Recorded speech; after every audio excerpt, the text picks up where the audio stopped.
ഇത് ഇന്ത്യയുടെ straight of ഹർമുസ് ആവുമെന്നാണ് കുറച്ച് പേര് പറയുന്നത്.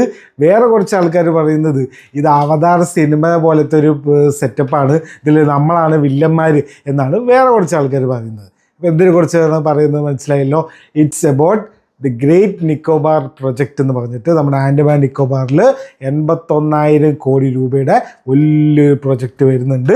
അപ്പോൾ അതിനെക്കുറിച്ചുള്ള ഡീറ്റെയിൽസും അതിനെക്കുറിച്ചുള്ള ചർച്ചകളുമാണ് ഇൻ്റർനെറ്റിൽ അറിയാമല്ലോ. ആസ് ഓഫ് കോഴ്സ് ഇപ്പം ഡിവൈഡ് ചെയ്തിട്ടുണ്ട്, 2 ടീമായിട്ട് മാറിയിട്ടുണ്ട്. അപ്പോൾ എന്താണ് കാര്യങ്ങൾ എന്തൊക്കെയാണ് നമുക്ക് ഡീറ്റെയിൽ ആയിട്ട് നോക്കാം.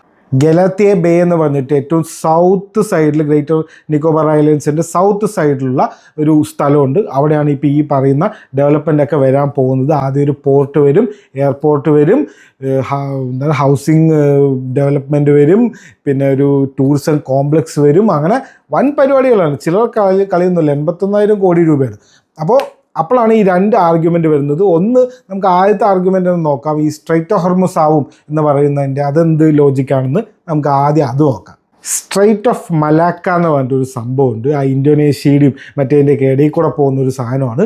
അവിടെയാണ് ചൈനക്കാരുടെ എല്ലാ സാധനങ്ങളും പുറത്തേക്ക് പോകുന്ന ഒരു സ്ഥലമാണ്. ആ ഒരു സ്ട്രെയിറ്റ് കൂടെയാണ് പോകുന്നത്. ഈ ഹർമുസ് വന്നപ്പോൾ തൊട്ടുള്ള പേടിയാണ് എല്ലാവർക്കും. ഇങ്ങനത്തെ ചെറിയ സ്ഥലം ഉണ്ടെങ്കിൽ അത് വേഗം സെക്യൂർ ആക്കാനാണ് ഇപ്പോൾ എല്ലാവരും നോക്കുന്നത്. അത് നമുക്കിവിടെ കാണാനുമുണ്ട്. ഗ്ലോബൽ ട്രേഡിൻ്റെ 30 തൊട്ട് 40% വരെ ഈ ഒരു സ്ട്രെയിറ്റ് ഓഫ് മലാക്കിയ കൂടെ പോകുന്നത്. അപ്പോൾ അവിടെ നിന്ന് ഒരു 40 നോട്ടിക്കൽ മൈൽ ദൂരെയാണ് നമ്മൾ അപ്പളേ പറഞ്ഞ ഗലാത്തിയ ബേ എന്ന് പറഞ്ഞിട്ടുള്ള ആ ഒരു ഇപ്പോൾ പോർട്ട് വരാൻ പോകുന്ന ആ ഒരു സ്ഥലം. അപ്പോൾ ഇതൊരു കിഡിലൻ സ്ട്രാറ്റജിക് ആയിട്ടുള്ളൊരു സ്ഥലമാണ്. പിന്നെ ഇവരുടെ ഈ ഒരു സ്ട്രിങ് ഓഫ് പേൾ എന്ന് പറഞ്ഞിട്ടൊരു പരിപാടി ഉണ്ടല്ലോ, ശ്രീലങ്കയിൽ, മറ്റേ പാകിസ്ഥാനിൽ, ബംഗ്ലാദേശിൽ 3 സ്ഥലത്തും ചൈനക്കാർക്ക് പോർട്ട് ഉണ്ട്.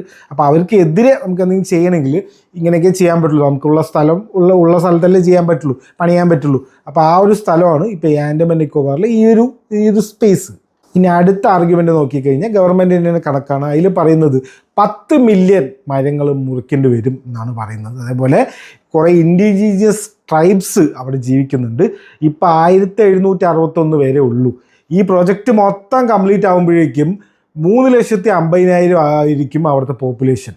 അപ്പോൾ ആ ഒരു വ്യത്യാസം മനസ്സിലാക്കുന്നുണ്ട്. 1700 നിന്ന് 3,50,000 ആവാൻ പോവുകയാണ്. ഒരു 11 കമ്പനീസ് ബിഡ് ചെയ്തിട്ടുണ്ട്. JSW, container corporation of India, പിന്നെ നമ്മുടെ അദാനിയുണ്ട്. അപ്പോൾ പിന്നെ അറിയാലോ ആർക്കായിരിക്കും ബിഡ് കിട്ടുകയെന്ന്. ഇതുവരെ ബിഡ് കൺഫേം ഒന്നും ആയിട്ടില്ല. അപ്പോൾ ഇതാണ് ഇപ്പോഴത്തെ ഒരു അവസ്ഥ. അപ്പോൾ നിങ്ങൾ ആരുടെ കൂടെയാണ്? നിങ്ങൾ ഇവരുടെ കൂടെയാണോ അവരുടെ കൂടെയാണോ എന്ന് കമൻറ്റ് ചെയ്യും, നമുക്ക് നോക്കാം.